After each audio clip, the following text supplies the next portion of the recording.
안녕하세요. 5분 리뷰하는 슈티입니다. 오랜만에 들고 온 도서는 요즘 저의 관심사인 가정, 출산, 육아에 대한 도서 엄마 아닌 여자들이라는 책입니다. 공개적으로 딩크라는 단어로 부부의 관계가 정의가 되어 대중의 입에 오르내리기 시작한 지 오래되지 않았습니다.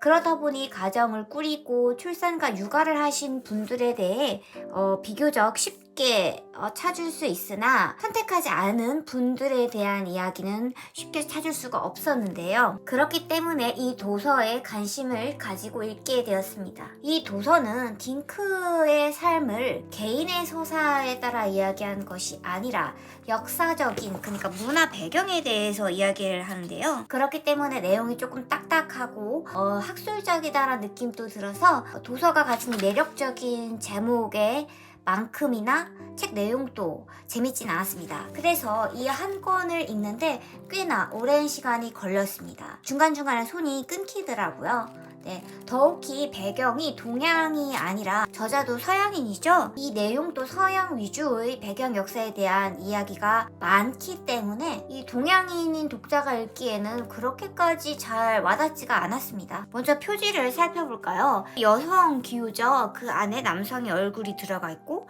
또 이런 문구가 얼굴을 절묘하게 가로지르는 것이 뭘 의미하려고 했는지는 정확하게 파악이 되진 않습니다. 그리고 이 흑백으로 처리된 것, 그리고 그렇기 때문에 돋보이는 이 붉은 글씨, 좀 페미니즘 그쪽으로 한 내용들은 대부분 약간 붉은색의 포인트를 준 디자인을 많이 하고 있더라고요. 안에 내지도 디자인이 이 표지 색상에 이어서 붉은색으로 되어 있습니다. 저는 이 표지 디자인과 내지 디자인은 굉장히 매력적이라고 생각이 드는데요. 책 제목도요. 그래서 어떻게 보면은 구매까지 연결이 된 것도 맞고요. 더 제가 관심이 가졌던 주제가 아니라 그 글들을 읽어보도록 하겠습니다.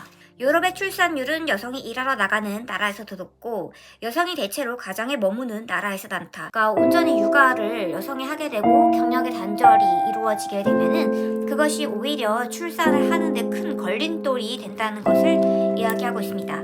이건 어떻게 보면 동서양을 막론하고 동일된 현상이라고 볼 수 있죠. 제가 여기서 조금 충격적이었던 내용이 있었는데요. 표지가 떨어지고 없네요. 어떤 부분이었었냐면은 제가 기록했던 다른 메모를 살펴보도록 하겠습니다.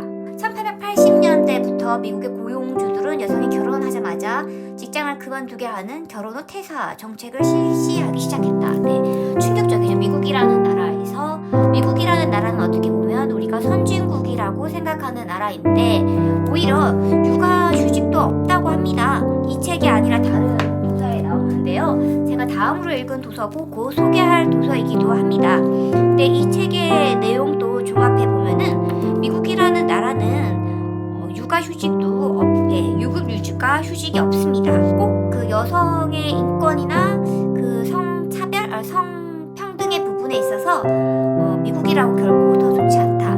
우리나라가 이런 문제를 해결하기 위해서 모방 혹은 참고해야 되는 나라는 미국은 아니다라는 것을 알게 되었고요. 두 번째로는 이런 미국에서도 과거 채 100년, 200년도 안 되는 시점에 이런 정책이 실시되었다는 것이 이 역사가 그리 깊지 않다는 것을 말해줍니다. 물론 우리나라에서도 한 명만 낳아서 잘 기르자라는 그런 산하 제한 그런 정책을 펼치기도 했죠. 그런데 이제 어떻게 보면은 미국에서는 아예 결혼 후 퇴사 정책을 실시했다는 것이 다소 놀라웠습니다. 그래서 제가 이 책을 읽고 느꼈던 부분 중에 하나는 재미가 없긴 했습니다. 예, 딱딱하고요. 내용이 처음부터 말씀드렸듯이 구미가 가진 않습니다. 딱딱하게 미국에서 이랬대더라, 유럽에서 이랬대더라, 이런 사람도 있대더라, 과거에서부터 이랬대더라. 그들이 왜 그랬겠냐? 산업화 때부터 인구 출산율은 낮았었다. 이 산업화가 아니라 그 미국 대공황 때는 출산율이 낮았었다. 그 이유가 뭐냐? 결국은 먹고 살 환경이 이루어져야 된다라는 그런 내용이 우리나라뿐만 아니라 과거에서부터 전 세계적으로부터 이루어졌었고 그 역사가 짧지 않다는 내용을 말하고 있습니다. 네, 그 근거의 내용인 거죠. 근데 근거, 사실 이런 것들이 흥미를 유발하진 않죠. 어떻게 보면 논거나 주장의 받침이 되고요. 근데 이게 또 아이러니하게도 내용이 딱딱하기 때문에 그게 나에게 습득이 돼가지고 타인에게 설명할 때 이래서 이러하더라 라고 근거로 내가 또렷하게 기억이 남아서 상대방에게 전달할 수 있을까라는 질문에 저는 확실하게 대답을 못하겠습니다. 그래서 굳이 손이 더 추천